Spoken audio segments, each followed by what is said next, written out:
The new year is a good time to take inventory of the things we're doing well and the parts of our lives that need some work, including the parenting of our kids. Joining us to talk about 3 resolutions parents should consider in the new year is Mindy Barron of Ignite Teen Treatment. Mindy, thanks so much for being here with us today. Happy New Year to you. Thank you. Thank you. Pleasure being here. You say the first of these 3 resolutions that parents should consider is the first one's really all about focus. It's all about focus. It's all about being attentive. You know, even as I'm speaking now, you're probably watching a screen or someone's on a cell phone at home. And parents don't often realize that distraction, that lack of focus, makes it such that the only time you really know about a problem is when it becomes big enough to get your attention. Yeah. And if you can't take that time and set the time and really set a stage for communication, your kids won't speak to you about it. Yeah, I think about when I was growing up, my dad was a dentist. And if we went to visit him at the office, he always stopped what he was doing and came in and sat down with us in his office. Yeah. And I still remember that to this day because it just meant something to me that, oh, okay, he cared, you know, it was very important, his work, he took it very seriously, but he cared enough to take 2-3 minutes to sit down with me face to face. Correct, and we call it setting the stage.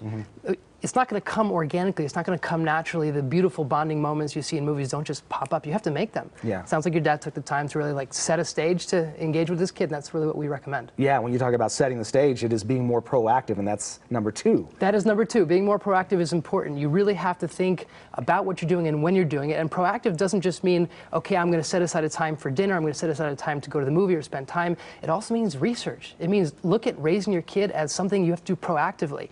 Read books. Talk to experts. Kids don't come with a manual, but there are plenty of people out there who can give you advice and guidance. Be proactive in learning what's out there, what your kid's struggling with, what are other kids struggling with, what's in the news, what out there can impact my kid, and take the time to learn it so you know it well. Is it important also to understand their likes, the dislikes, to understand what Fortnite is or who the latest pop star is? It's a perfect example. When a lot of parents I speak to don't know what Fortnite is, don't know the impact of gaming, don't know the impact of screen addiction.